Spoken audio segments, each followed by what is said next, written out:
is important. Hi, hello, good morning, and welcome to yet another edition of the burning issue in the year 2026. We are so grateful that you have found time to be with us this morning. We sincerely apologize for bringing the program slightly late, and this was due to the fact that our guest was slightly delayed. However, we are grateful that we are finally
an NRC document to use in the name of somebody else when in actual fact they are not. So security measures around the passport, and security measures around the national ID document, birth certification process. Now, the envisage getting to that stage, that phase, we're talking 2028. Now we're going to integrate the passport to the which I already mentioned, the integrated national registration information system, so that we have a digital passport or e-passport in this regard. That accrue to this, that come with this online passport application and payment system. Like you said, you call it an innovation. It is a new idea. It's an innovation. All right. You passport now from the comfort of your home, meaning that the first step is to create, for you to be able to access this service, is to create a Zampas account on the ZAM portal. That is www.zamportal.gov.zm. Now, this Zampas account is an account that allows you to be able to access services on the government's pass. It's on the ZAM portal. Now, when you create this account, it will you ZAM portal on the website, and you go to your profile, personal profile, and you click on new user. So when you click on new user, a form that asking you to put your ID and then also your email. The email you use for all transactions in terms of accessing services and also doing business on the government service pass, if you can put it that way. And when the Zampas account has been created, you go in. You go to sign. If you don't, you go to sign up, and you sign up. You put your details and everything there. They will ask you on the form that will come, on the digital form that will come. You fill it and all the required fields. Submit, and then the account would have been created. So you go to the ZAM portal, you open a new window on the ZAM portal, on ZAM portal website. Meaning that now you go to all services. When you go to all services, you find that there is a Department of National Registration, Passport and Citizenship. The passport service, also immigration service. So you go for a passport service, and when you go for passport service, you find that there are 5 services that are being provided on that menu. Right. That is a Zambian passport, a diplomatic passport, UNCTAD or refugee travel document, commercial license PASA, as well as a TDI, travel document of identification. So that you'll be able to access. Now, also the benefits that are coming also with this new innovation, the passport application payment system, is that you now have multiple payment platforms. That's what we did at the integration of the passport application and passport payment system. Now working with the Ministry of Finance in that regard. So now to pay on this, if you're applying online, you're using mobile money, you can pay using your Visa ATM card, you can pay via on internet banking. So in terms of mobile money, they are all there. And also, you can pay with the bank via Visa ATM. Even among those that are the icons, all the icons for payment, yeah, as long as the card is Visa, you can be able to pay for that particular service.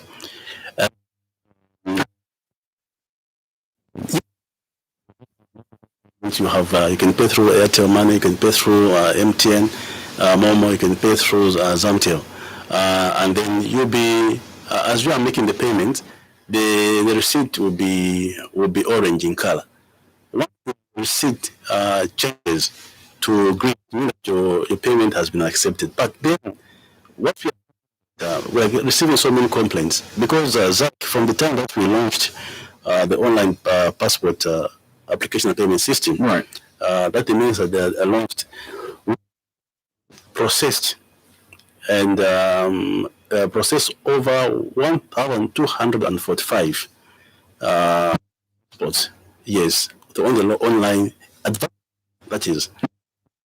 issued, some are in the process of being issued, others are at various stages in the application process. And then you're able to track where your application is. Even when it has been printed, we are able to know that it has been printed and you need to collect it. Then you need to submit the application. So forget to go and submit that application. They say, oh, I've paid, then the process will. So if you do not submit or you don't say finish, it means the application won't have reached our offices, our case officers. It is still with you. So you complain, I've not received any communication. Yeah. Despite my happy end money. Encourage people to ensure that they complete the process entirely. It's at the bottom, so sometimes if you just look at the on the top there, you will not see that that particular provision. So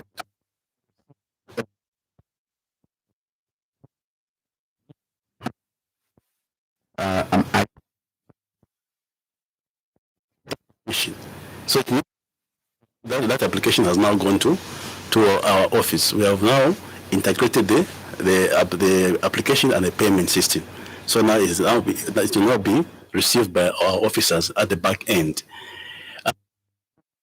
Now, when they do their own internal vetting and everything like that, everything is okay, everything is in order.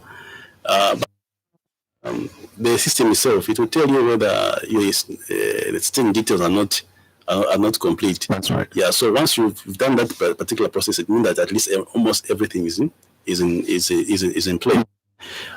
So when the application has been received by officers at the back end, they will be able to communicate with you through email that you use to create a Zampass account.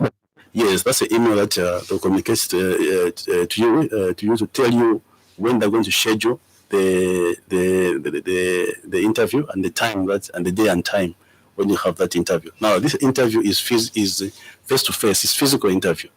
Now, yes, so we feedback to say no, but why should you? It defeats the whole purpose of having an online platform.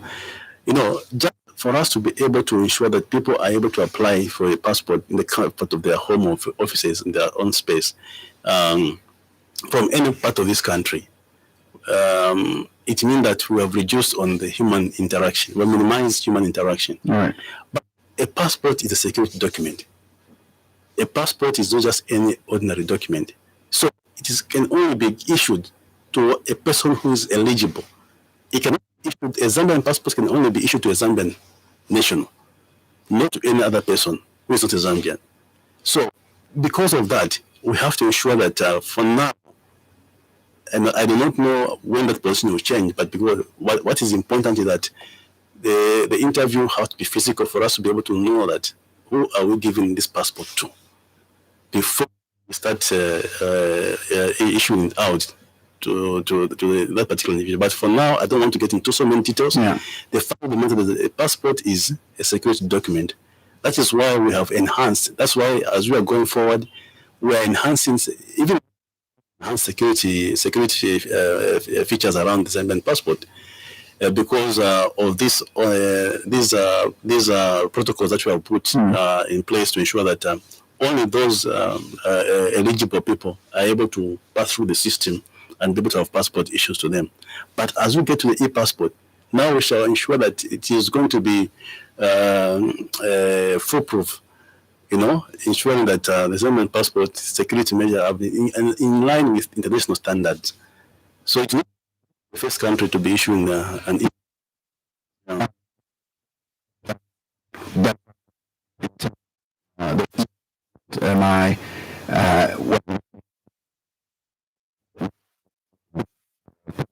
yes.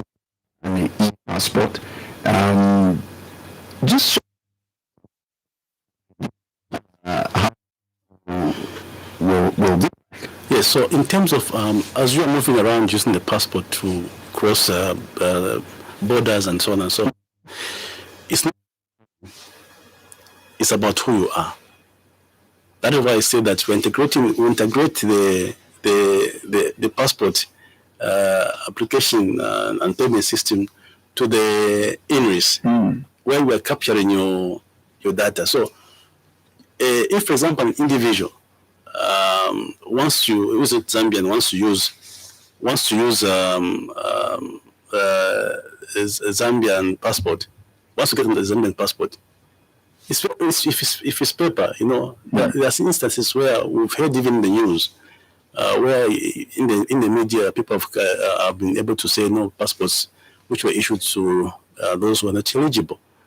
That is paper passport. It's very easy. But when you have your data captured on a chip, it's not what you're carrying that we are looking at. It's who you are, exactly who you are.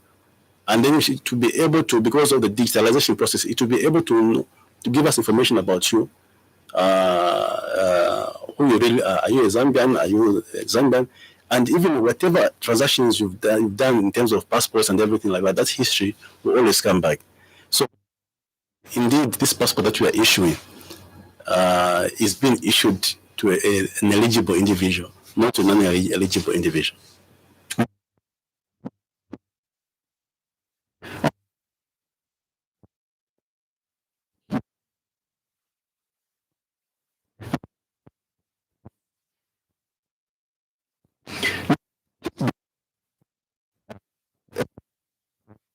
To crime, right? Because um,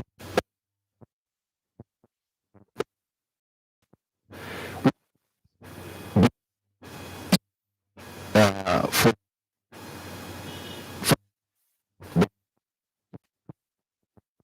individuals, criminals, and would-be criminals. Yes. For viewings. Yes, so like I mentioned, the mandate of the Ministry of Home Affairs and Internal Security is to promote and provide internal security services for a peaceful and stable Zambia. And the Zambia Police, obviously, law enforcement agencies are under the Ministry of Home Affairs and Internal Security. Now, how will this help in terms of fighting crime, resolving crime?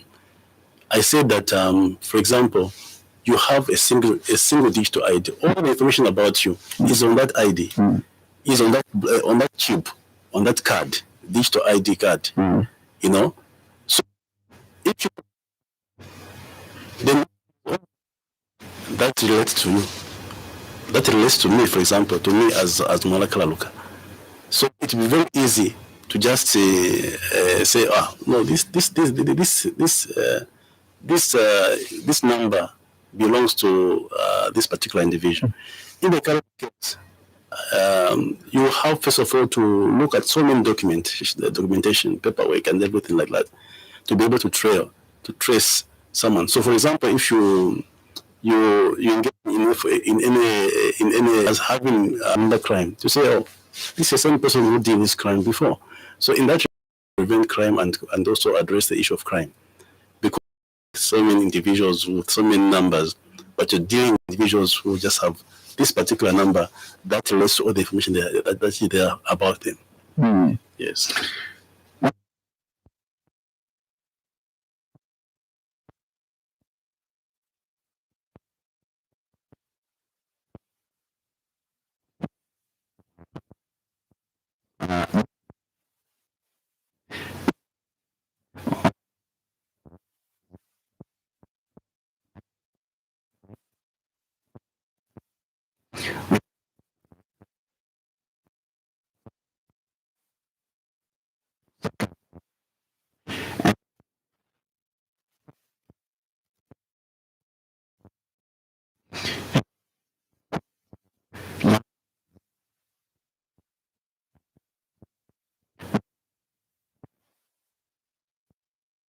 And that's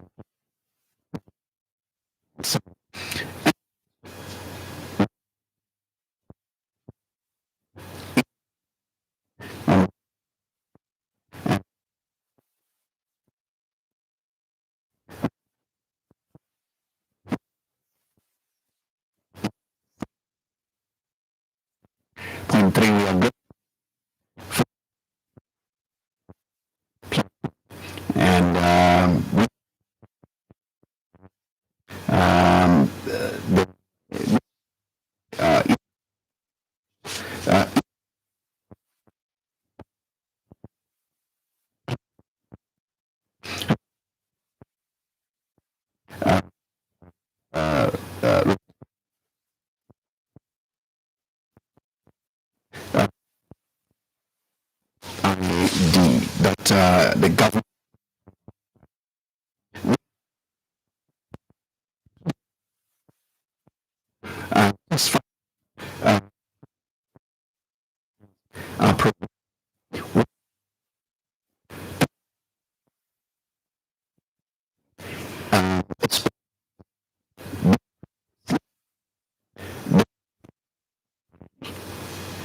Okay, so since this ID, like I mentioned, so far we've had 1.3 million Zambians, eligible Zambians, who have been enrolled on the English register or English module.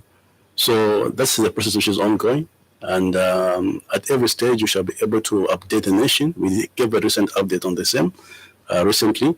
And also the commitment that government has put in ensuring that that becomes a reality, in terms of the provision of finances and funding every year to ensure that this becomes a reality. So we are ongoing. Let's talk about the challenges there on the online passport application and payment system. Right. Any system, usually it has to be given time to settle. Even when once you launch, it means that now you have feedback from members of the public who are interfacing with that system, and then that gives you an idea on how you can be able to address the teething problems that arise from such an innovation. The actualization of such an innovation like the online passport payment application and payment system. But you need to be aware that in terms of adopting new ideas, in terms of adopting innovations, the individuals adopt these new ideas and innovations differs from person to person. Meaning that there are different characteristics in terms of those who are adopting that idea or innovation. So that there are some very quick to just adopt the idea or the innovation. There are some who will be way behind in terms of they really struggle to be able to adopt that new way of doing things. So in that regard, we are helping members of the public to ensure that we take them through the process. For those who are struggling, we have enhanced our public awareness interventions or mechanisms through, for example, the ministry's Facebook page, which is Ministry of Home Affairs and Internal Security. Then also through the Department of Restriction Passport and Citizenship Facebook page, and through other platforms, Smart Zambia as well, that are on board in terms of assisting. Then also we have, because in view of those challenges that we have faced and that we have come to know from the feedback from members of the public, we are developing IEC materials, which will be distributed countrywide at all our offices countrywide, to just outline the process that you need to undertake for you to be able to access this particular service without much difficulty. And we are undertaking some training for some of our back-end staff in the provinces, and also engaging the local leadership, government leadership in the districts as well as in the provinces, for us to be able to just bring them to speed on this online passport application and payment system, and not tell to members of the public. And we have now full-fledged public awareness involving community radio stations across this country, as well as stakeholder engagements, to be able to just assist those who might be struggling to acquaint themselves with how to interface with the online passport application and payment system. The issue, Zach, is that because the challenges that we have faced, either from our end or from the client's end, right now the manual application system is still running. So the system is running with the online passport application and payment system until such a time when we are satisfied that indeed a lot of people have come on board on the online platform.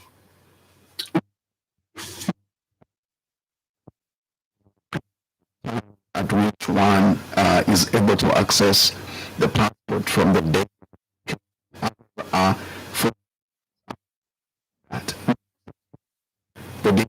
Okay, so the difference is both from a legal and as well as administrative perspective, right now we have 3 production centers where passports are printed. Right. It's Lusaka, Ndo, and Livingston. These are the towns where or cities where services for passport. Yes. Okay. Now, if you apply from Chipata, yeah, if you can go to Chipata, yes. No, Lundazi. If you apply from Lundazi, you can apply up to the interview stage from Lundazi online. Okay. But the interview will be done from Chipata. Okay. That is what we call the issuing office for a passport. Right. So the interview is only at provincial centers or at the offices, which are the three offices which have passport offices that I've already highlighted initially. So the done. It is through that office we will be able to track the application after the interview, that is. And it is from that office where your passport will be collected from. So we'll give people 2 options, whether you want to collect it physically or you want it to be couried. The discussions are ongoing with other public institutions for us to be able to look at how we can be able to do the courier services. But once those discussions are concluded, whichever way they're going to be concluded, we shall be able to update the nation. So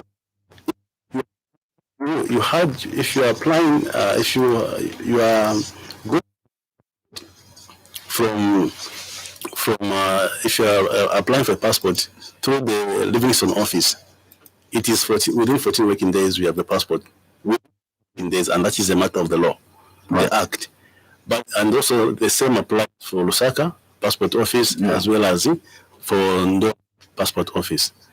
But if you apply in Chipata, Mo, Sama, Chinsari,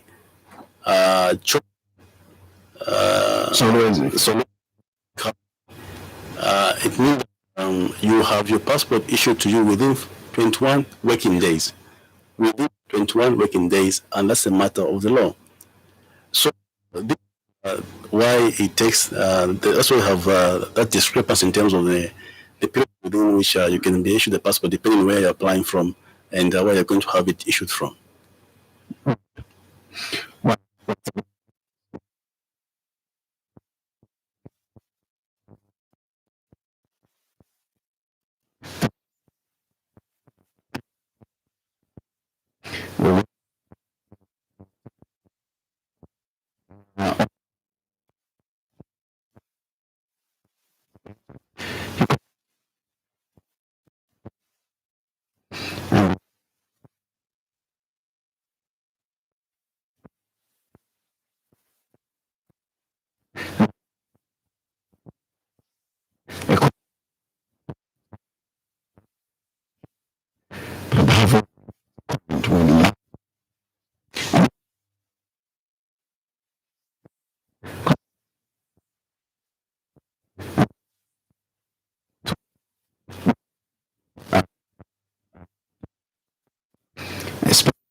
For you to actually apply for renewal? Well, it depends on how you're utilizing that passport. Okay. But it's advisable that when you see that the pen is about to, it's for your own convenience, it is important that you renew the passport in good time before that is before it expires. Yeah, in good time. So it's important. So it has the pennies are even before the expiry. So you need to renew it, and then or the expire because of the duration that it has taken is the 10 years which has lapsed. Yeah. So you also need to renew it. So it depends on how you look at it as an individual, and also most important for your convenience as well as from the legal perspective. Absolutely. Well, let's take a quick.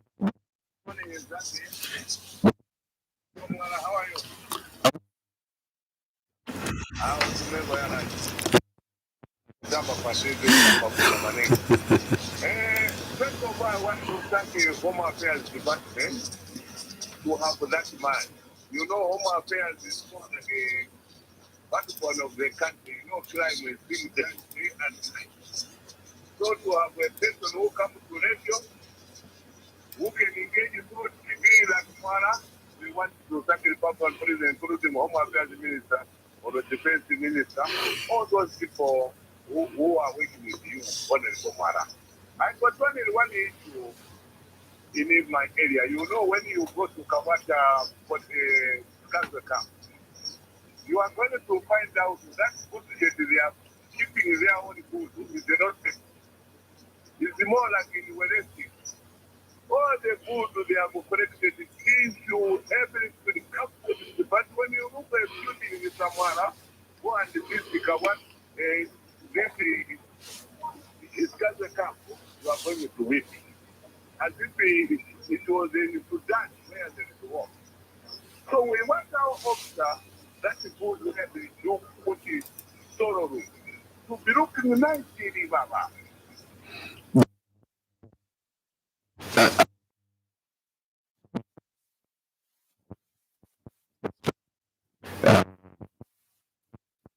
Yeah.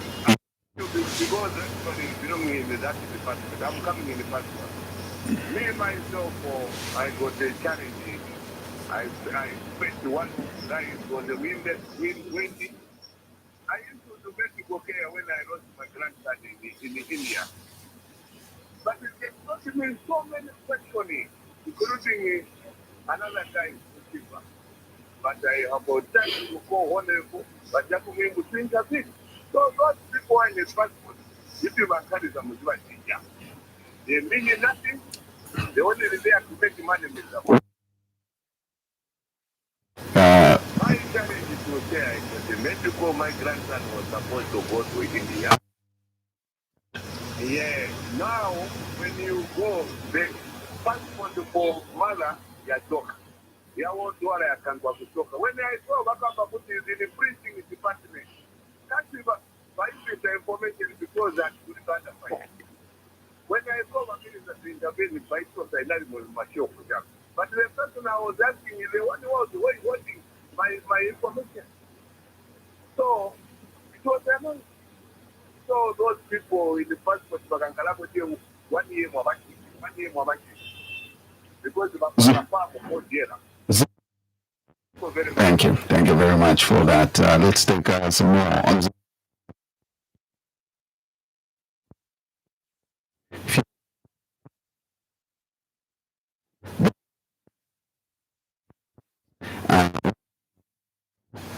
Being digitalized.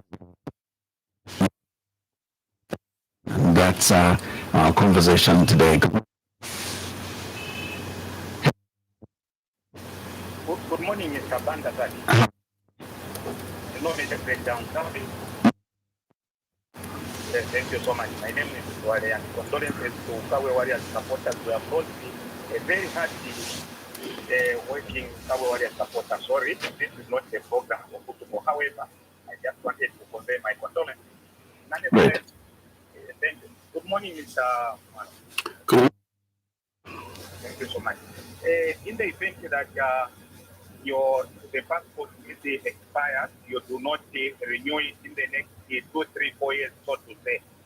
What are the repercussions? And would you start the due process the way you started it at first when you were getting it for the very first time, or it has just to take its course as a renewal? That's my concern. I'm the victim, actually. I need to be very open with you. it expired the last year in February, and I'm yet to do the renewal. So I wanted to find out what would be the recommendation. Good morning. Good much for that. To take good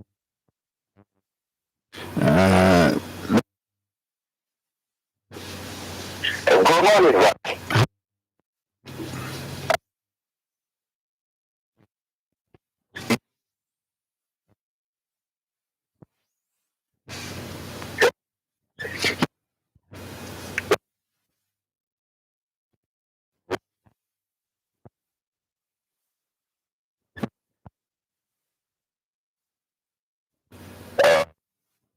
Your guests.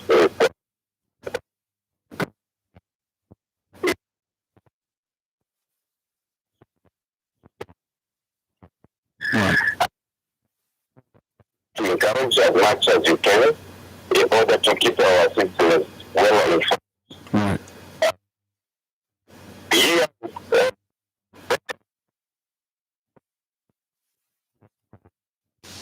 for some time now. Obviously, it's we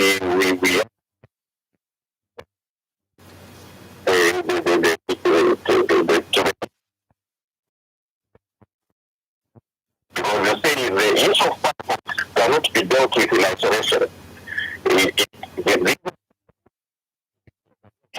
That is from the best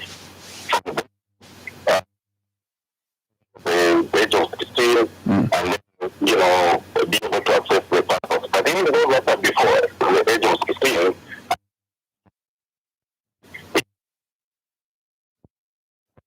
to passport. So they need this system that should be interlinked. Now, it will appear so fast, so fast the processes and the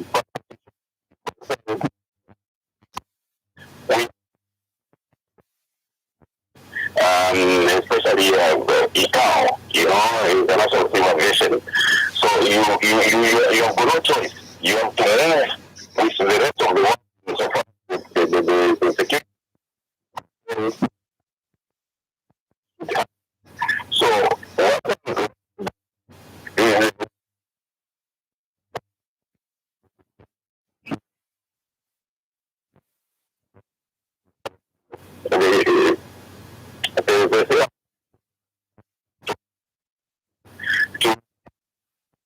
has been a challenge.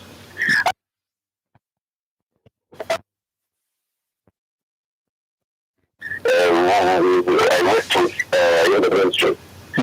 What could have happened to the pool of resources that was to ensure that in this project was we probably you would have discarded your manual national registration card, which has been very common in the past. Now you could have had your ID generated through the English system, which is also supposed to be a biometric data set for the whole nation, which in terms of the way DNRPC is supposed to be. So I wanted to just get the officer to speak to what could have transpired. And that's a pool of resources which was coming from different interest stakeholders, the financial sector, the insurance sector, that was on board. We have some secured funds to ensure that the program was implemented on time, because it has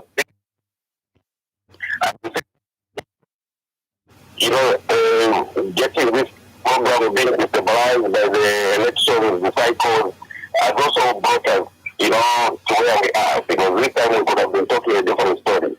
So I would want to also to just speak to, because the issue of funding is very critical. I know that by the time I was leaving, we were still chairing the ministerial committee of the AU on civil registration and statistic gathering conference. So would like to just speak to that aspect of funding. Thank you.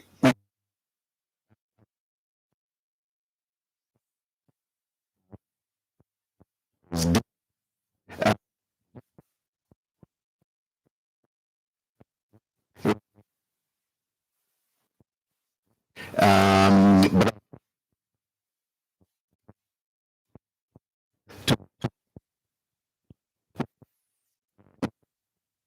or that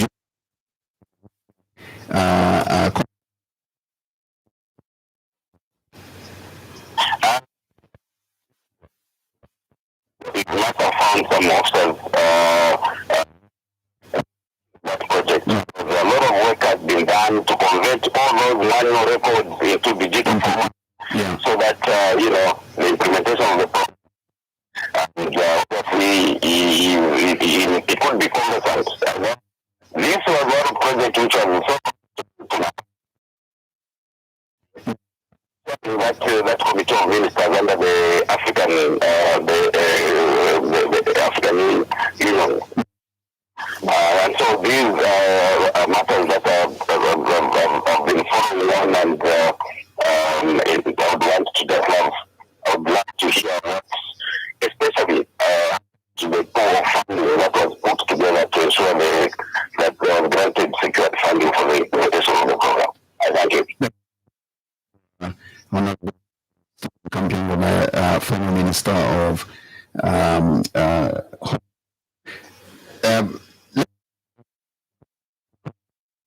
we have at least three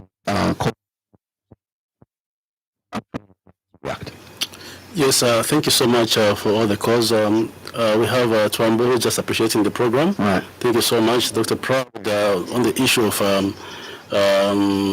Skanze. For now, I think we have a robust undertaking within the ministry to improve infrastructure around our police cantonments and establishments.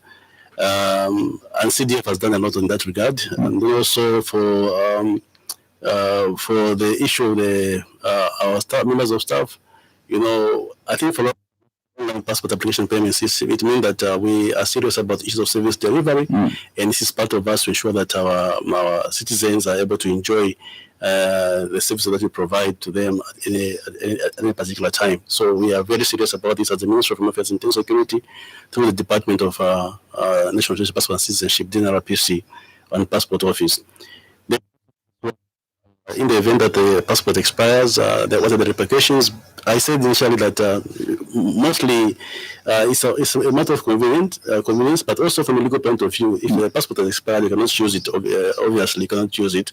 So you are better. Even the online passport application payment system, you are able to renew a passport and then be able to go through the how you do it. You have to do it the way that I've outlined in terms of the steps. The interview has to be done even as we are renewing, so that at least we know who is renewing the passport and whether they're eligible or not eligible in that regard. Thank you, Honorable Kampengo, and yes, I'm aware that he was a Minister of Home Affairs and Internal Security under the previous administration. Right. So he has alluded to a very, very important subject matter, which I already highlighted. That is the English project. Right. So this English was initiated under the previous administration, but in implementation, they, at the time, removed and fragmented and underfunded with limited system integration, no dedicated funding for birth and death registration in 2019 and 2020 particularly. But this administration, identity management reforms have been significantly enhanced, accelerated, and aligned against the best practices. So prioritize the digitization of identity records, integration migration databases, and the automation of vital event notification to support identity verification. So that's why I said that earlier that today approximately 1.3 million citizens have been enrolled into the English module, IG module, where they have been registered. on the module. So this is support also from government funding, and also support from cooperating partners to implement automation of birth and death notification through the INRIS APA manager. So it shows that this government, if you go to the year for this particular, for the year 2026, you find the government has allocated resources towards this undertaking. That's the INRIS project, because of the importance that we attach to it. And we also getting support from cooperating partners. So we have not diverted from any of our commitments on the INRIS project. Government has consistently provided the financial resources that are being obtained from either from the public funds or cooperative partners support towards the project. That's why we have up to date enrolled this number of our citizens on the INRIS module. And the last phase, the online passport and application and payment system is the to INRIS. So we are moving, but we're also moving in a manner that we see that why do we need to place priority? So we are moving, and we've taken that which was implemented by the previous government very seriously, because the government is about continuation of programs and activities.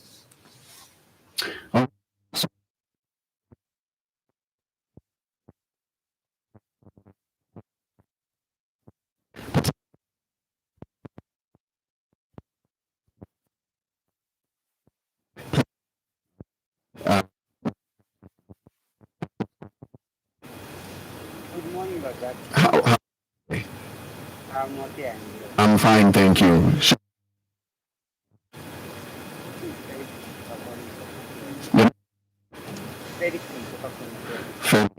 Felix Mkuka, yes, please. Mr. Kalaluka, good morning. How are you, sir? I'm okay. Mr. Kalaluka, I would like to commend you for what you have done to bring the digitalization of passport, because it has used the thing. In the past, we used to go to the passport, we were queuing up. Now, since you have the new technology, you have things are much now. There is a part when we used to go to there to get those passports physically, where we were being told to go maybe to the things where you worship to go and get the recommendation later. Now, since the digitalization, does it need any recommendation from a case? Thank you so much. Thank you very much. His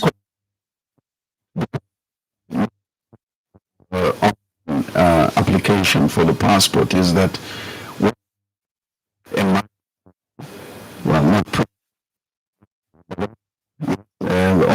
actually it's a month ago, because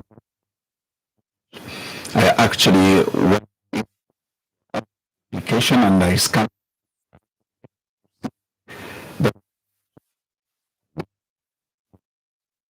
There's quite a lot.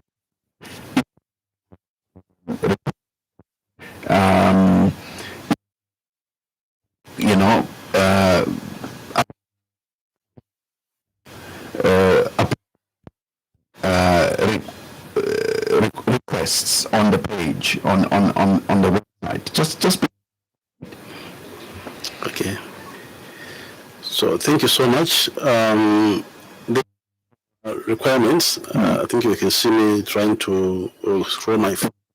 Yeah, the requirements, but the applications still remains generally the same. Yeah. The document that needs to be submitted and also the various endorsements or recommendations still remain the same. Okay. Only that this time around on the online platform, you will need to scan these documents and then be able to PDF, yes, with that are compatible with the system itself, and the system will tell you whether that has been accepted or not. And then we have to also look at the issue of the passport size photo. It also needs to be provided, but how do you provide it? I don't need to scan it or upload it on the system. You need to go with it with the passport size photos as you go to for the interview. Yes. So this is the documents that needs to be done. The endorsement that needs to be endorsed on the needs to be they still remain largely the same. So there's the issue of recommender. So you fill in who is the recommender, so on and so forth. Yes. So what as I think that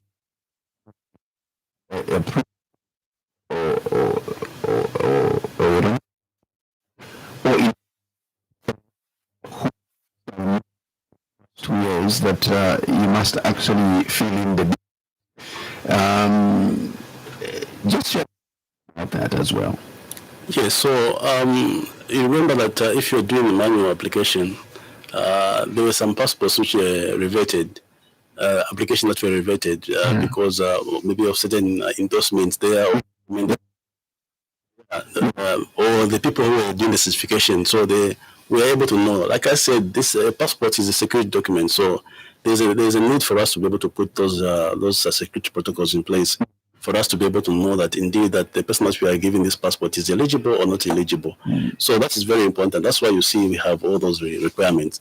I don't want to get into a lot of details, but there are times when, for example, you take a passport like the form you've paid at the bank, but when you go back there, when it goes to the interview room there at the passport office, for example, here in Osaka, it will be brought back to the front desk, and they'll be told that no, this you have to go and do another application because the person who is recommending here, some people would go and just get somebody from the street and then just recommend that you should know me. So we're very careful in that regard. So if, for example, a religious person, it's very to trace a religious person and say, oh, do you know this person? And that kind of stuff. So those are security protocols that are involved in this regard.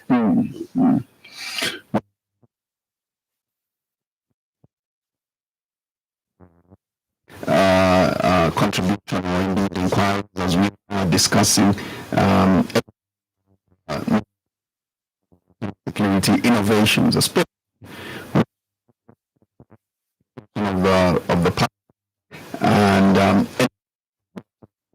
discuss around national registration cards. If you have any issues around that, you are indeed welcome. We are almost coming to the end of the program.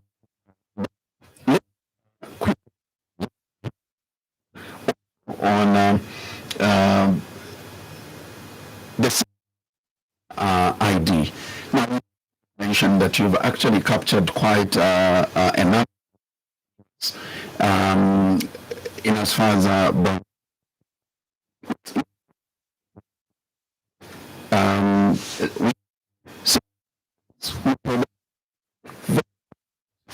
NRCs, and I think that our NRC has equally evolved.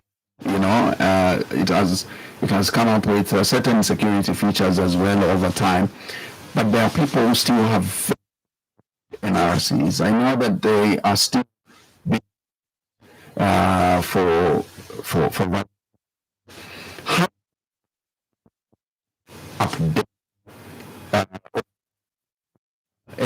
that they have to.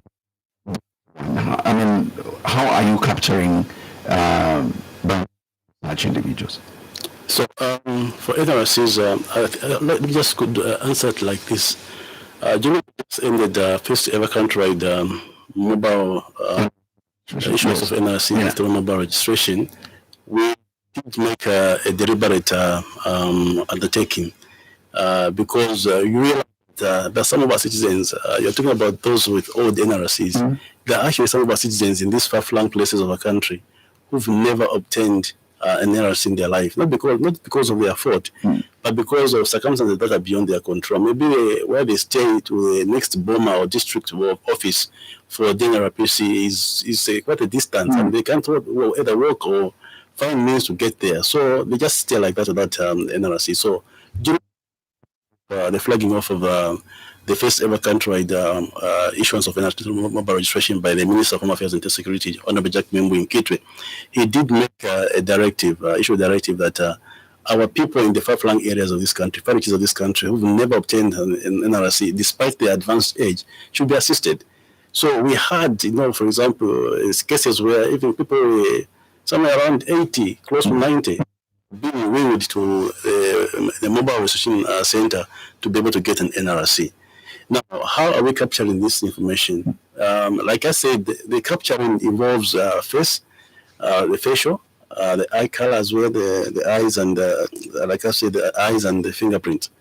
So the capture, But now is now the issuance of the single digital ID at an appropriate time. So we capture just those the face of the individual. We capture we're actually looking at the NRC. We capture the face of the individual. We capture the fingerprints and also the eyes. That's the biometric data of the individual. Then we are able to enroll on the INRIS module. Yeah. But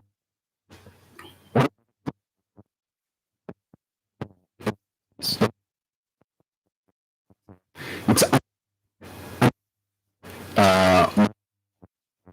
capturing, but for example, myself, who only had a thumb on my NRC, transferred on my NRC,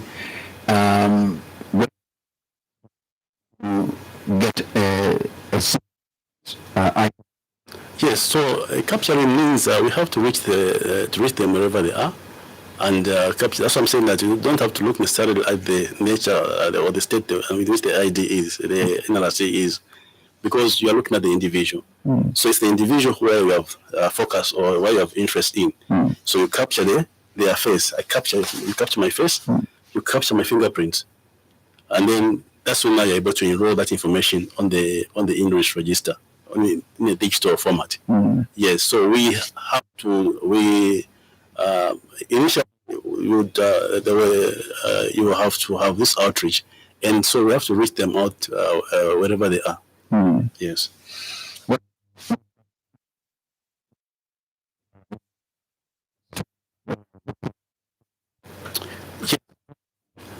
We, as a Ministry of Security, we want to ensure that our service delivery is satisfactory.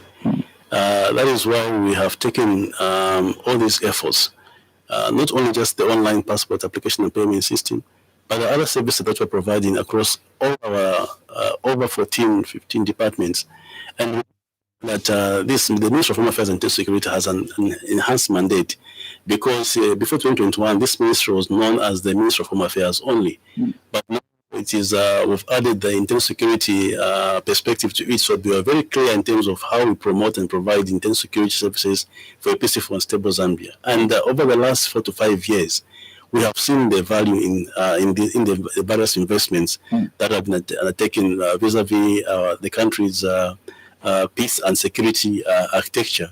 A by-election that is taking place in Chawama, where we've not heard, it's as if there is no by-election that is taking place. But if you go back about 4 years ago, over 4 years ago, slightly over 4 years ago, it would have been a different story. But for now, it's because of the investment that has been put into the peace and security architecture of this country by this administration that we are seeing all these benefits coming from the peaceful ambience that is obtaining in by-elections.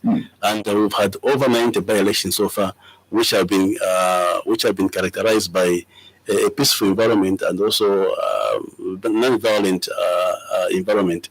So for us, this is the value to bring to the citizens of this country, even as we go ahead towards the 2026, this year's general election, that this will be the norm, even as we approach the election period.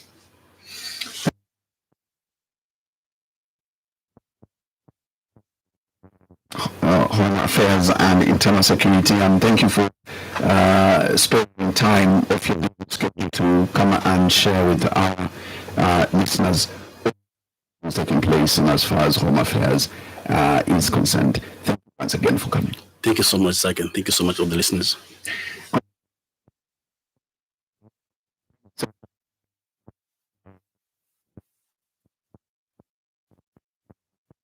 And protective